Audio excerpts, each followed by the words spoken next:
한 소녀가 불만이 가득한 표정으로 친구의 발표를 듣고 있네요. 내용을 들어보니 수학여행지를 정하는 것 같은데요. 어떤 사연일까요? 안녕하세요. 감동주파수의 김희정입니다. 우리 구독자님들, 오늘도 행복한 하루 보내시길 바라겠습니다. 오늘의 사연은 미국에서 온 사연입니다. 제가 대신해서 읽어드리도록 하겠습니다. 안녕하세요. 저는 엘리 첸이라고 해요. 중국계 미국인으로 동부의 명문 고등학교에 다니고 있죠. 제 가족은 제가 어렸을 때 중국에서 미국으로 이민을 왔어요. 저는 어려서부터 두 나라에 대한 자부심을 가지고 자라왔어요. 부모님께서 항상 미국과 중국의 강점을 강조하셨거든요. 미국이 기회의 땅이라면 중국은 누구도 무시할 수 없는 강국이라고요. 아버지는 저에게 항상 말씀하셨어요. 엘리, 중국은 세계에서 가장 빠르게 성장하는 나라야. 중국의 기술, 브랜드들, 모든 것이 세계 최고를 향해 가고 있단다. 우리가 미국에 살고 있지만 중국의 뿌리를 잊어선 안 돼. 그러면 옆에서 어머니는 하지만 엘리, 미국에선 어떤 꿈이든 이룰 수 있어. 미국이야말로 세상에서 가장 멋진 나라지. 여기서 최고가 되어야 해. 라며 미국에서 중국계 미국인으로 살 수 있는 기회가 얼마나 흔하지 않고 소중한 것인지 계속 말씀해 주셨죠. 저희 부모님의 교육으로 저는 미국과 중국이 세계에서 가장 앞서가는 나라들이고 다른 아시아 국가들은 거기 미치지 못할 거라고 생각하게 됐고 거기에 아무런 의심도 품지 않았죠. 그러던 어느 날이었어요. 저희 학교의 학생회장 브라이언이 수학여행 후보지에 대해서 브리핑을 했어요. 브라이언은 친절하고 똑똑하기로 유명한 친구였는데 수학여행지를 선정하기 위해 프레젠테이션을 준비해 왔죠. 브라이언은 영국 런던과 프랑스 파리를 소개했어요. 런던의 아름다운 경관과 프랑스의 문화 유적지들의 사진을 보여주며 런던과 파리에 대한 설명을 끝마쳤죠. 하지만 영국과 프랑스는 아이들이 한두 번씩은 가본 경험이 있어서 그런지 친구들이 그렇게 관심 있어 보이지는 않았어요. 브라이언은 그런 아이들의 심경을 눈치챘는지 웃으면서 자, 그럼 마지막 수학여행 후보지로 한국을 제안할게. 현대적인 기술과 전통 문화가 잘 어우러진 멋진 곳이야. 첨단 인프라, 고속 인터넷, 그리고 독창적인 문화가 넘쳐나는 곳이지. 라고 말하며 한국의 사진을 보여주기 시작했어요. 한국이라는 말이 나오자 아이들은 웅성거리며 흥분하기 시작했어요.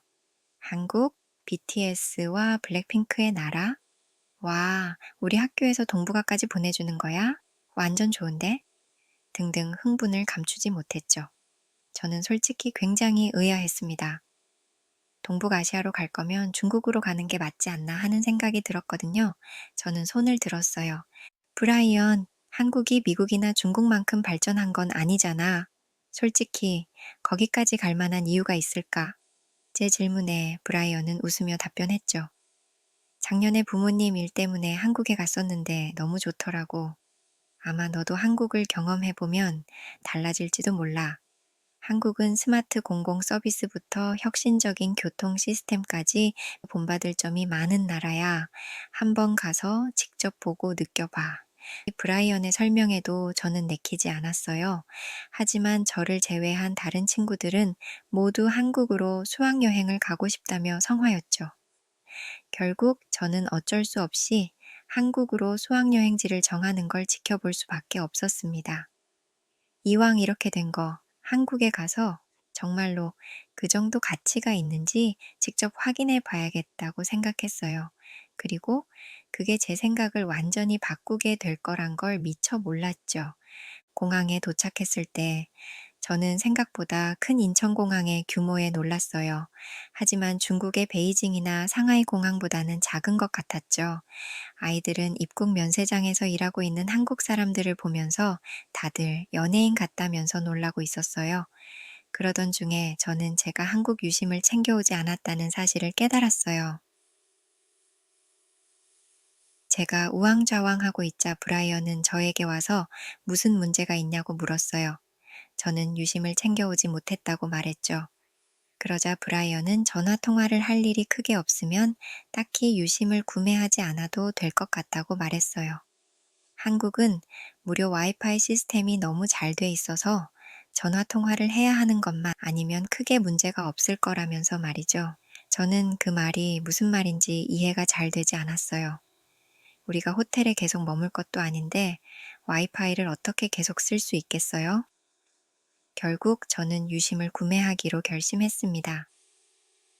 선생님은 유심을 가지고 오지 않은 학생들을 모아 유심을 판매하는 곳으로 인도해 주셨어요. 유심을 사려고 줄을 서고 있는데 한켠에서 폰을 사는 것처럼 보이는 사람들이 있더라고요. 저는 궁금증이 생겼어요.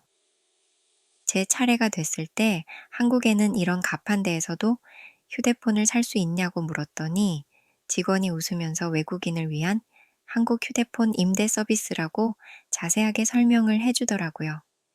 알고 보니 아주 저렴한 보증금만 내면 한국에서 아무런 불편함 없이 한국 폰을 사용할 수 있는 시스템이더라고요. 너무 놀랐어요. 한국이 이 정도로 디지털 서비스에 신경을 쓰는 나라였다고? 외국인 여행객에게까지 최신 서비스를 이렇게 제공하다니 이건 생각보다 훨씬 발전된 느낌인데?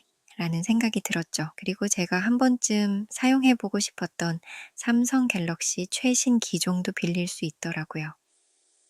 결국 저는 유심만 별도로 구매하는 게 아니라 갤럭시 최신 기종의 폰을 임대했어요. 항상 아이폰만 사용했었는데 접히는 폰을 사용해보니 너무 신기하더라고요. 저 말고도 몇몇 아이들이 갤럭시 폰을 임대했죠. 유심을 사러 갔다 온 아이들이 휴대폰을 바꿔 들고 오자 다른 아이들이 뭐냐면서 신기해 했어요. 외국인을 위한 휴대폰 임대 서비스가 있다고 하니까 하나같이 놀라면서 아무리 보증금을 받아도 훔쳐가면 어쩌냐며 미국이면 불가능한 서비스라면서 놀라워했어요. 이번 수학여행은 인솔교사 몇 명과 10명 이내의 인원으로 나뉘어 이동하기로 했어요. 너무 많은 인원이 한 번에 함께 다니면 이동이 어렵기 때문이었죠. 그리고 저희를 인솔해주는 선생님은 모험심과 새로운 것에 대한 경험을 중요시하는 제임스 선생님이셨는데 제임스 선생님은 호텔까지 이동을 지하철로 하자고 제안하셨어요. 저는 왜 굳이 지하철을 이용해야 하는지 이해할 수 없었죠. 지하철은 더럽고 냄새 나잖아요. 멀리까지 와서 그런 더러운 대중교통을 이용해야 한다는 게 솔직히 좀 싫었어요. 그러다 문득 중국의 지하철이 떠올랐어요. 미국의 지하철보다는 중국의 지하철이 훨씬 깨끗했지만 중국의 지하철은 매번 짐 검사를 해야 했거든요. 저는 자연스럽게 한국도 그럴 거라 생각했어요. 하지만 한국의 지하철은 중국보다 훨씬 쾌적하더라고요. 물론 중국의 지하철도 쾌적했지만 짐 검사를 한다는 게 뭔가 내키지 않았는데 한국은 짐 검사 같은 게 전혀 없었어요. 그리고 지하철은 정말 깨끗하고 안내가 잘 돼 있더라고요. 사람들은 하나같이 카드나 휴대폰을 개찰구에 터치하고 지하철 안으로 들어가고 있었어요. 그 장면을 본 친구가 일본이랑 너무 다르다며 놀라더라고요. 몇 년 전에 부모님과 함께 일본에 갔을 때 사람들이 표를 찾아서 개찰구에 넣는다고 줄이 엄청 밀렸었다면서 말이죠. 그리고 더 충격적인 게 있었는데 지하철 안에서 무료 와이파이가 제공된다는 점이었어요. 정말 빠른 고속 인터넷 덕분에 지하철 안에서도 문제없이 인터넷을 사용할 수 있었죠. 와, 이 정도 속도면 미국에서도 좀처럼 경험하기 힘든데 여긴 진짜 대중교통 시스템이 첨단 그 자체네. 이런 시스템이 있다면 매일 대중교통을 타고 다녀도 불편하지 않겠어. 친구들이 흥분을 감추지 못하고 이야기했어요. 진짜 농담이 아니라 무료 와이파이라고 생각하기에는 속도가 너무 빨랐거든요. 친구들은 그 짧은 시간에 유튜브로 한국 관광 영상을 찾아보기도 했어요. 저는 순간 내가 너무 한국을 얕본 게 아닐까 하는 생각이 들었어요. 저희는 서울에서 경복궁과 인사동 같은 한국적인 공간을 체험했어요. 경복궁에서 한복을 입고 사진을 찍었는데 정말 잘 나와서 인스타그램 프로필로 설정해두기도 했죠. 그렇게 서울에서의 일정을 마치고 경주라는 곳으로 이동했어요. 쉽게 올 수 없는 한국이기 때문에 한국의 역사를 체험할 수 있는 곳을 위주로 일정을 세워뒀었거든요. 그리고 저는 경주로 가는 길에 정말 엄청난 경험을 했어요. 바로 한국의 고속도로 휴게소 때문이에요. 솔직히 고속도로, 휴게소는 어딜 가나 비슷할 거라고 생각했어요. 그냥 간단한 편의점이나 화장실 정도만 있겠지 했죠. 미국은 휴게소가 상당히 위험하거든요. 범죄도 많이 일어나고, 마약 판매상이 있거나, 마약 중독자가 화장실에 숨어 있을 수 있어 진짜 화장실을 어쩔 수 없이 가야 하는 상황이 아니면 휴게소를 잘 들리지 않아요. 근데 한국의 휴게소는 미국의 휴게소와 완전 다르더라고요. 휴게소 안에 작은 식당부터 한국 전통 음식점까지 다채로운 먹거리들이 있었어요. 여긴 간단히 들렀다 가는 곳이 아니라 정말 제대로 쉬고 가는 곳이었죠. 여긴 운전 중 졸리면 잠깐씩 쉴 수 있는 공간도 있어. 고속도로에서 졸음 운전은 큰일 나니까 잠깐 쉬라고 이런 곳까지 마련해 둔 거야? 미국에 이런 휴게소가 있었다면 매번 피곤할 때마다 들렀을 텐데. 여기선 단순히 주유소처럼 들러서 뭘 구매하거나 급히 쉬는 것뿐만 아니라 여행하는 사람이 진짜 편하게 쉬었다 가는 곳이란 느낌이 들었어요. 그리고 휴게소에서도 무료 와이파이 사용이 가능했어요. 진짜 너무 깜짝 놀랐죠. 한국에선 단순히 목적지에 빨리 가는 것뿐만 아니라 그 과정에서도 편안하게 보낼 수 있도록 정말 세심하게 준비되어 있다는 생각이 들었어요.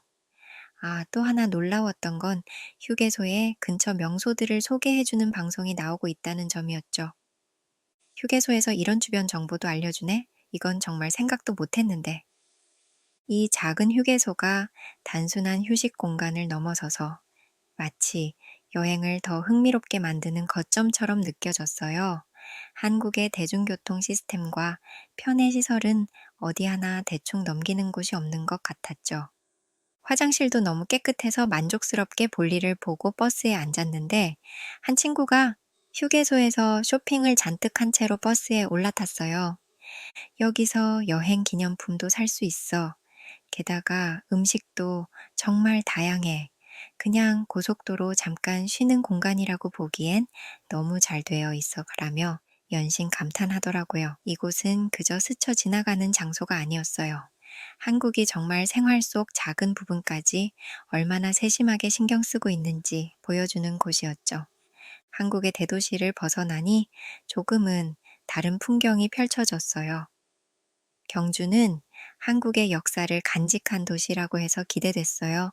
사실 한국에 오기 전엔 이런 작은 도시에 전통이 그대로 남아있을 줄 몰랐거든요.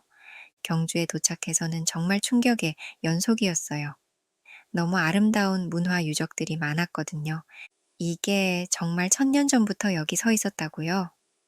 이렇게나 오랫동안 보존됐다고요? 맞아.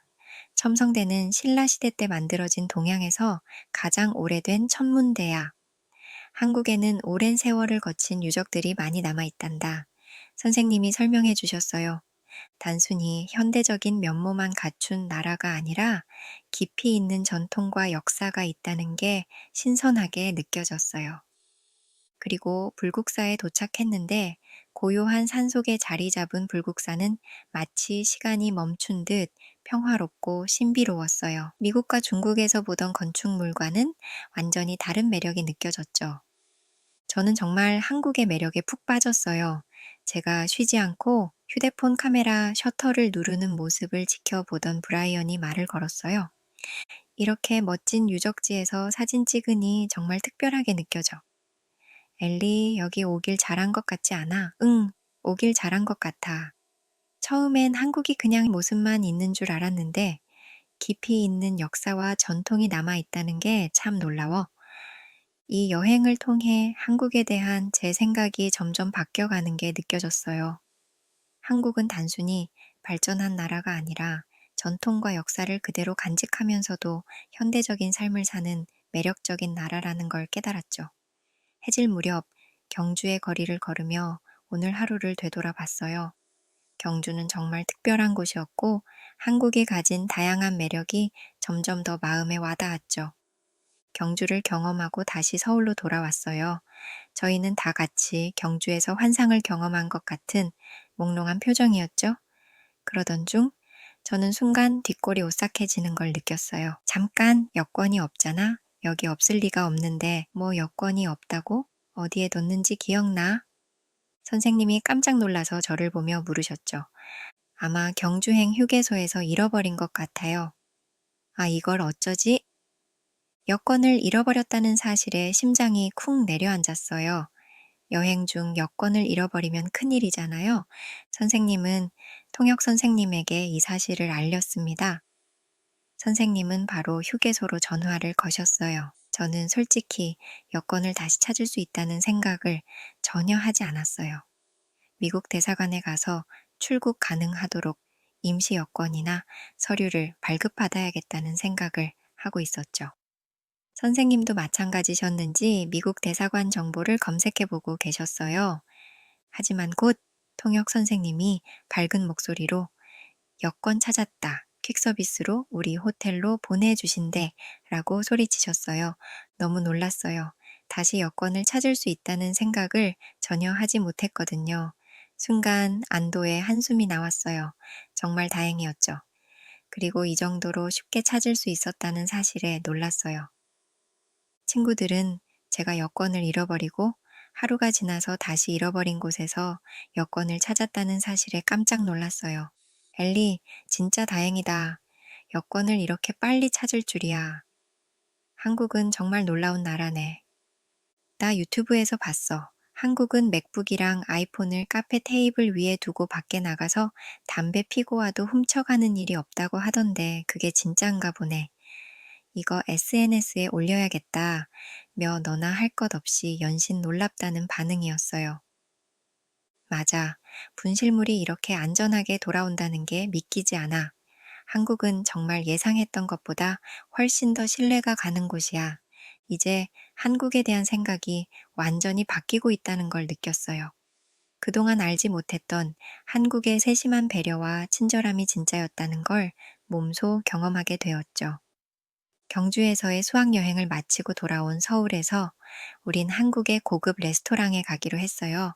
솔직히 한국의 물가가 저렴하다고 생각했기 때문에 여유롭게 주문할 생각이었죠.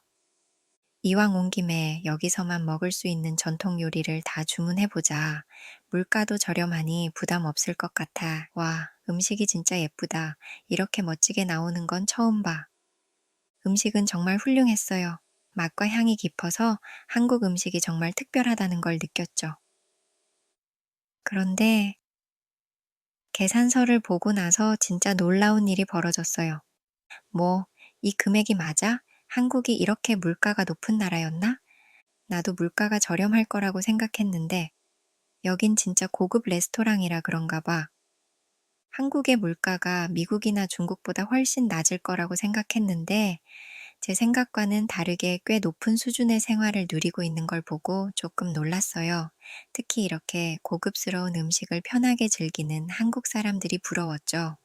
아무렇지도 않게 이런 레스토랑에서 식사하는 한국인들, 이게 일상인가 봐. 한국인들의 생활 수준이 정말 예상 밖이야. 한국에선 모두가 여유롭게 이런 삶을 살고 있는 것 같았어요. 정말 경제적으로도 풍요롭고 편안하게 생활하는 모습이 인상적이었죠. 내가 알던 한국과는 완전히 달랐어요. 한국이 가난하거나 소박한 나라일 거라는 저의 고정관념이 점점 깨져가고 있었어요. 한국은 정말로 선진국이고 여유와 고급스러움을 누릴 줄 아는 나라였죠. 여행 마지막 날 자유시간에 기념품도 사고 또 다양한 음식을 즐기다 보니 남은 돈이 거의 바닥난 거예요. 곧 공항에서 면세 제품 쇼핑도 해야 하는데 남은 돈으로 충분할지 걱정되기 시작했죠. 그러던 중 한 남성이 중국어로 저희에게 말을 걸어왔어요. 혹시 돈이 필요하신가요? 저도 중국에서 왔는데 잠깐 동안 필요한 금액을 빌려드릴 수 있습니다. 서류에 서명만 하고 여권 정보만 저에게 제공해 주시면 됩니다. 돈은 미국에 도착했을 때 공항에 나와 있는 저희 직원한테 갚으시면 됩니다. 정말요? 같은 중국인이라면 믿을 수 있겠죠. 같은 중국 사람이라 신뢰가 갔어요. 타국에서 어려운 상황이라면 같은 동포끼리 서로 도울 거라는 생각이 들었거든요. 계약서는 중국어로 돼 있었어요. 사실 저는 중국어 말하기와 듣기는 잘 할 수 있지만 읽기 수준은 초등학생, 중학생 수준이었거든요. 그래서 계약서를 제대로 읽지 않고 서명을 하려고 했어요. 그러던 순간 한 한국인이 영어로 저희 대화에 끼어들었어요. 학생 같은데 그런 서류에 함부로 서명하는 거 아니에요. 혹시 선생님은 어디에 있나요? 중년의 한국 남성이었죠. 그는 그러더니 그 중국인에게 한국어로 뭐라고 뭐라고 말하기 시작했어요. 그러자 그 중국인은 서류를 챙겨서 밖으로 줄행랑을 쳐버렸죠. 알고 보니 그 한국인은 휴일을 맞은 경찰이었어요. 제가 사기를 당하기 직전이었다고 하더라고요. 중국인들이 가끔 이렇게 뭘 모르는 중국계 외국인한테 고리로 돈을 빌려주고 여권 정보를 받아서 위조 여권을 만드는데 활용하기도 한다면서요. 그러면서 저에게 조심하라고 말씀해 주셨죠. 저는 순간 너무 감사하고 부끄러웠습니다. 같은 민족인 중국인이 저에게 사기를 치려고 했는데 제가 무시하고 편견을 갖고 있던 한국인이 그걸 막아줬다는 사실에 제가 한국에 대한 편견을 가지고 있었던 게 죄송하고 부끄러웠어요. 저는 그 경찰분께 연신 감사하다고 말했습니다. 그분은 웃으면서 큰일을 안 당해서 다행이라고 말씀하셨어요. 한국으로 수학여행을 오지 않았으면 계속해서 편협한 사고에 갇혀 있었을 것 같아요. 중국과 미국이 최고라는 자만과 오만함을 갖고 살았겠죠. 하지만 이제는 한국을 향한 신뢰가 깊어졌어요. 제 편견이 얼마나 편협했는지, 그리고 그 안에 갇혀 진짜 중요한 걸 보지 못했다는 걸 알게 된 거죠. 저는 언젠가는 중국 사람들이 한국인들처럼 정의롭고 따뜻한 마음씨를 갖게 되는 날이 왔으면 좋겠다는 생각을 하고 있어요. 제가 한국에서 중국인에게 사기를 당할 뻔 하다 보니 외국에서 왜 중국인들을 싫어하는지 조금을 알 것 같더라고요. 그렇다고 해서 아무런 죄 없는 중국인들을 비하하거나 차별하면 안 되겠지만요. 이번 수학여행을 통해서 저는 한국의 저력을 새삼 깨닫게 되었습니다. 언젠가는 중국도 한국처럼 시민의식이 높아지는 날이 왔으면 정말 좋겠어요. 라고 사연 보내주셨습니다. 한국에 대한 편견이 있었지만 직접 한국에 와서 한국을 경험하고 생각이 바뀌었다는 한 고등학생의 사연이었는데요. 여러분들은 이 이야기 어떻게 들으셨나요? 저는 편견은 무언가를 배우거나 스스로를 성장시키는데 방해가 되는 것 같다는 생각이 들었습니다. 편견 없이 무언가를 있는 그대로 바라보기가 쉽지만은 않은데요. 우리 구독자님과 저는 편견 없이 세상을 바라볼 수 있었으면 좋겠다는 생각을 했습니다. 이 이야기에 대한 여러분들의 의견이 궁금하네요. 댓글로 의견 나눠주시면 정말 좋을 것 같습니다. 끝까지 시청해주셔서 대단히 감사합니다. 항상 따뜻한 하루 되시길 바라겠습니다. 구독자님들 사랑합니다. 다음 영상에서 다시 뵙겠습니다.